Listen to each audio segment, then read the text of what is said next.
Okay, so today we're going to look at something pretty interesting. It's the world of mining, but with a twist. Yeah. We're going to be looking at Anglo American. And they're trying to kind of reinvent themselves Right. for a future that's less about, digging up coal Yeah. and more about, let's just call them the building blocks for a sustainable world. So we're talking high-grade copper for those shiny new electric vehicles Yeah. everyone's talking about. Premium iron ore for, stronger, greener buildings, and even specialized crop nutrients to help feed a growing planet. Yeah, it's really fascinating to see this kind of transformation in an industry like mining. It's been around for so long, and Anglo American isn't just dipping their toes in the water here. They're going all in. They're betting their future on these what they call future enabling products. And to help us figure this all out, they've given us a ton of information to go through. We've got their full year results for 2024, press releases, announcing their latest moves, presentations aimed at investors. We've even got a transcript from a recent Q&A session. It's like they've handed us the keys to their, corporate strategy room. Exactly. And our job is to cut through all the corporate jargon Mm. and figure out, what's really going on. Is Anglo American really walking the walk when it comes to sustainability? Or is this all just a clever marketing ploy? And what does this all mean for investors who are looking for not only profits, but also, a company that aligns with their values? Right, so let's start with the big picture here. Anglo American is moving away from things like coal and nickel, resources that, have a bit of an image problem, especially in a world that's increasingly concerned about climate change. Yeah, and it's important to understand that this isn't just about altruism. They're being very upfront about the fact that they're aiming for higher profit margins and better returns for investors. These future enabling products, they're expected to be in high demand in the future, and they often command higher prices than the commodities they're leaving behind. So in theory, everybody wins. Right. But 2024 was a tough year for commodities. I mean, prices dropped by 10%. So how did Anglo American actually perform? Well, that's where things get interesting. Despite the price slump, they managed to keep their profit margins pretty steady, largely due to some aggressive cost-cutting measures. Yeah, they're boasting a 97% cash conversion rate. Right. I'm no financial expert, but that sounds pretty impressive. It is. It basically means they're turning almost all of their profits into cash that they can use to invest in new projects, pay dividends to shareholders, or reduce their debt. It's a sign of a very healthy business. And they're not just talking about cost savings, they're actually achieving them. They hit $1.3 billion in cost savings, ahead of schedule, and they project another $500 million by the end of 2025. So they're tightening their belts and shedding assets that don't fit their new vision. I mean, they've already sold off their steel-making coal business for $4.8 billion. And just this week, they announced the sale of their nickel business for up to $500 million. They seem to be pretty serious about this transformation. They are. But there's one big question mark hanging over them. De Beers the diamond giant. It's kind of a head-scratcher. Yeah, it seems like the lab-grown diamond market has really thrown a wrench in their plans, leading to a $2.9 billion impairment charge. Yeah, impairment charges aren't fun. But they are a necessary accounting adjustment to reflect the decreased value of an asset. So in this case, it's a recognition that the traditional diamond market is facing some strong headwinds from these lab-grown diamonds. So what's the plan for De Beers? Are they selling it off too? They're working on separating it and potentially selling it, but the timing depends on the diamond market recovering. It's a bit of a waiting game right now. They're trying to improve De Beers' cash flow in the short term and position it for long-term success so they can get the best possible price when they do decide to sell. Okay, so let's shift gears a bit and talk about the heart of their future, copper. They're aiming to produce over 1 million tons of copper per year. It's a mountain of copper. It is. And it highlights just how crucial copper is going to be. In the transition to a cleaner energy future, think electric vehicles, solar panels, wind turbines, they all require massive amounts of copper. Yeah, but it sounds like copper mining is getting more challenging. Yeah. And more expensive, Yeah. requiring massive investments to develop new mines and expand existing ones. So what's their strategy? Well, you're right. The easily accessible high-grade copper deposits are becoming more and more scarce. So companies like Anglo American need to get creative. And they are. They've got a pipeline of projects in motion already, and they're focusing on what's called brownfield expansion. Brownfield expansion. Yeah, so instead of starting from scratch with a brand new mine, which can be incredibly expensive and time-consuming. They're focusing on expanding and optimizing their existing mines. So making the most of what they already have. Exactly. That's And it. they're not just going it alone. One of their most interesting moves is a partnership with Codelco, the Chilean state-owned copper giant. They've agreed to create a joint mine plan for their Los Bronces and Andina mines in Chile. I love the idea of mining companies working together like that. Is that a common thing? Collaborations like this are becoming more common, especially as the industry faces pressure to operate more sustainably and responsibly. And in this case, it's a win-win for both Anglo American and Codelco. How so? Well, they estimate that this joint venture is going to unlock over $5 billion in value without requiring a ton of additional investment. It's a great example of how Anglo American is thinking outside the box to get more copper out of the ground, but in a smarter and more efficient way. So two heads are better than one when it comes to mining. Tell me more about this joint mine plan. What's the secret sauce? Well, it all comes down to synergy. You see, Codelco's Andina mine has a higher grade copper deposit, meaning there's more copper concentrated in the ore, but Anglo American's Los Bronces mine has a much greater processing capacity. So by working together, they can leverage each other's strengths Mm. and make the whole operation more efficient. Very clever. Exactly. This allows them to extract and process larger volumes of copper more efficiently and cost-effectively than either company could do on their own. It really shows Anglo American's willingness to collaborate and to innovate. So it sounds like they're really covering all their bases. They're optimizing existing mines, Yeah. partnering with other companies, but are they also exploring for new copper deposits? Absolutely. They're not putting all their eggs in one basket. In fact, their drilling results near Quellaveco in Peru have uncovered even higher grade copper deposits than they initially expected. So potentially even more copper in their future. That's exciting. But they're not abandoning iron ore entirely, are they? After all, they did just invest in a project to increase production of a specific type of iron ore. You're right, they're not ignoring iron ore, but they're being strategic about it. They're focusing on what's called premium iron ore, the kind that makes stronger and more sustainable steel. And they're investing in a project in South Africa to get more of it. High-grade iron ore, so Yeah. higher quality, less waste, better for the environment. It sounds like they're trying to position themselves at the forefront of a more sustainable steel industry. Exactly. And this positions them well for the long term, because demand for this type of iron ore is expected to increase as the world looks for ways to decarbonize the steelmaking process. Smart move. Yeah. Now let's talk about something completely different. Their project in the UK called Woodsmith, they're mining this unique type of fertilizer called polyhalite. What's the story there? Woodsmith is a fascinating project. They're mining this mineral called polyhalite. It's naturally occurring, and it contains multiple nutrients essential for plant growth. It has the potential to be a game changer for sustainable agriculture because it can help improve crop yields while reducing the need for synthetic fertilizers, which can have, some negative impacts on the environment. It sounds promising, but I've heard they've hit some snags with this project. Yeah, they have. It's turned out to be more challenging and expensive than they initially anticipated. The geological conditions they've encountered have been difficult, and the costs have escalated, so they've decided to tap the brakes on full development for now. So they're hitting pause, taking a breath, Yeah. figuring out their next move. Exactly. They're looking for a strategic partner to help share the financial burden and expertise. And they also want to gather more data and refine their approach before going full steam ahead. Makes sense. But they're not just sitting around waiting, right? What are they doing while they reevaluate this Woodsmith project? Well, they're doing some interesting things to try and develop the market for polyhalite. They're securing contracts with buyers in Europe, and they're building partnerships in China, which are both massive agricultural markets. So they're laying the groundwork for the future, even as they navigate the challenges of the present. Exactly. And it shows they're really thinking long term, not just about extracting resources, but about developing sustainable solutions to global challenges, like food security. So we've covered a lot of ground here, from copper and diamonds to iron ore and fertilizer. It seems like Anglo American is making some pretty bold moves. But of course, the big question remains. Can a mining company truly be sustainable? That's the million-dollar question. And it's one we'll continue to explore as we dive deeper into Anglo American's transformation in part 2. So stay tuned.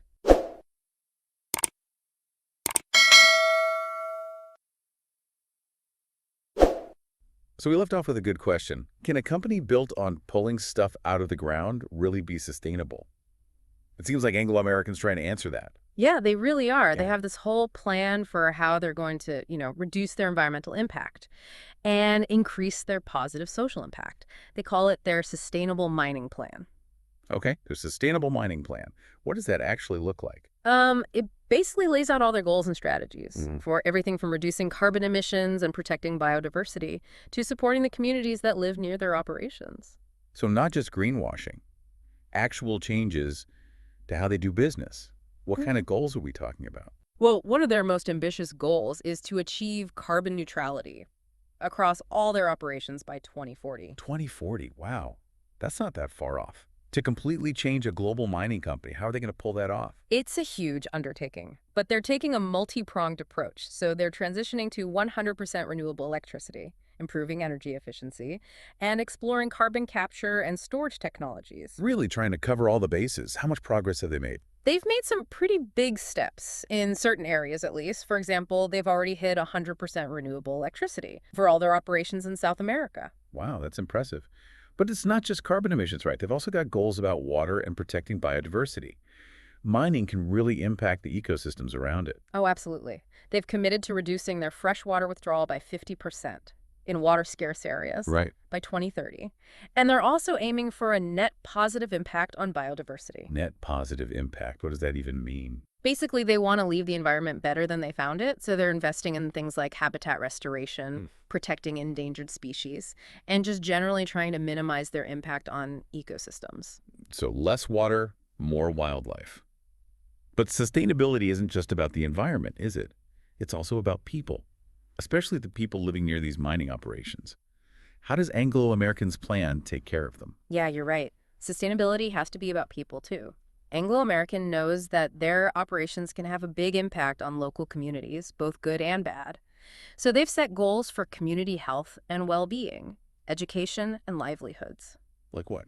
Well, one example is they want to create 5 jobs off-site for every 1 job on-site. By 2030, it's a pretty ambitious goal. It shows that they're serious about diversifying those local economies and creating more sustainable opportunities, not just in mining. So looking beyond just the mine itself and the long-term well-being of the communities, that's really important.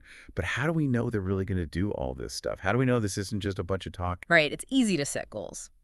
But actually achieving them is another thing altogether. That's why Anglo American is tracking all sorts of key performance indicators like injury rates, greenhouse gas emissions, water usage, and even the number of jobs they're supporting outside the mines. So they're measuring their progress to make sure they're actually doing what they say. Exactly. And they're not just relying on themselves to report on it. They're starting to build these sustainability metrics into their executive compensation plans. Interesting. So the people at the top are being held accountable for this stuff. Right. But let's be real. The mining industry doesn't have the best track record. How do we know this isn't just greenwashing? Well, that's where transparency and outside verification come in. Anglo American's actually letting third parties audit their sustainability performance. So they're not just making up numbers. No. And they're also being watched by what are called ESG rating agencies. ESG rating agencies. Remind me what that stands for again. Right. So ESG stands for environmental, social, and governance. And these agencies basically look at how companies are performing across all those areas to give investors a way to evaluate how sustainable they really are. And how does Anglo American measure up? They're generally seen as a leader in the industry, when it comes to sustainability at least. They consistently get high ratings from these ESG agencies, meaning they're doing better than a lot of their competitors. Okay, that's good to hear. But it's also important to remember that this is an ongoing thing, right? There's always room for improvement. Yeah, absolutely. There's no finish line when it comes to sustainability. It's all about constantly getting better. And Anglo American still has some big challenges ahead, Yeah. especially with that goal of becoming carbon neutral. Yeah, for sure. They're operating in a really complex world, and there are a lot of things they can't control that could affect whether or not they reach their goals. Like what? Well, things like government policies, technological advancements, and even just global demand for the stuff they produce. All of that is constantly changing. Right, so let's zoom out a bit. What does all of this mean for the mining industry as a whole? It could be a sign of what's to come as the demand for these future-enabling products grows and investors pay more attention to these ESG factors. We might start to see more mining companies move towards more sustainable and responsible practices. So Anglo American could be kind of leading the charge. Maybe, but it's also important to acknowledge that not everyone agrees with this approach. Some people argue that no matter how sustainable you make it, mining still means taking finite resources from the earth, and it will always have some kind of negative impact. True. There's no such thing as impact-free mining. Right. Even if Anglo American does everything perfectly, they're still contributing to using up those natural resources. Exactly, and that brings up some tough questions about the limits of sustainable mining. How do we balance the need for those resources with protecting the planet? Can we have economic growth without using up all these resources? Those are big questions. They are, and it's not just a question for Anglo American, it's a question for the whole global economy. And that's where you, the listener, come in. We've talked about Anglo American's story, their challenges, their goals. Now it's your turn. How do you weigh those different priorities? The need for resources, but also protecting the planet. It's a conversation we all need to be a part of. It's a lot to think about. But that's what makes these deep dives so interesting. We're not just here to learn some facts. We're here to really grapple with these complicated questions that are shaping our world. And those questions often lead to even more questions. But that's the great thing about it. It's all about learning and questioning and exploring. Well said. Well, that about wraps up part 2 of our deep dive into Anglo American. Be sure to join us for part 3, where we'll get into some of the risks and challenges that Anglo American might face and what the future might hold for this big experiment.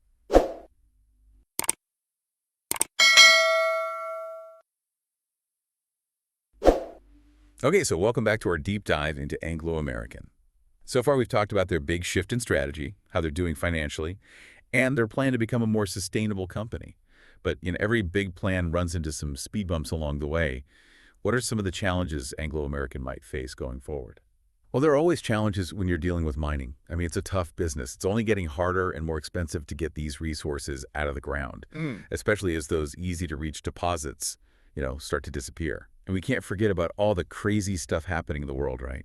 Commodity prices are all over the place. And things like wars and political instability can really mess with supply chains and how much people want these materials. Yeah, exactly. I mean, look at what happened with the war in Ukraine. It totally shook up global energy markets, and it affected the prices of pretty much every metal and mineral out there.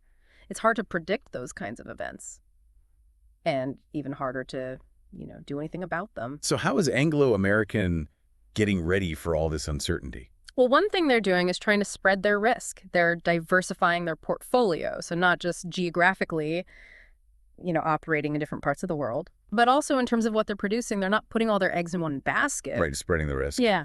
But they've also got challenges that are specific to this whole transformation thing, right? I mean, changing the direction of a huge company like that Right. is a massive undertaking. Oh, absolutely. I think one of the biggest hurdles is just execution. They've set these really ambitious goals for increasing production, reducing costs, and becoming more sustainable. And they're relying on some huge, really complex projects to make it all happen. And projects like that can run into delays, cost overruns, unexpected technical issues.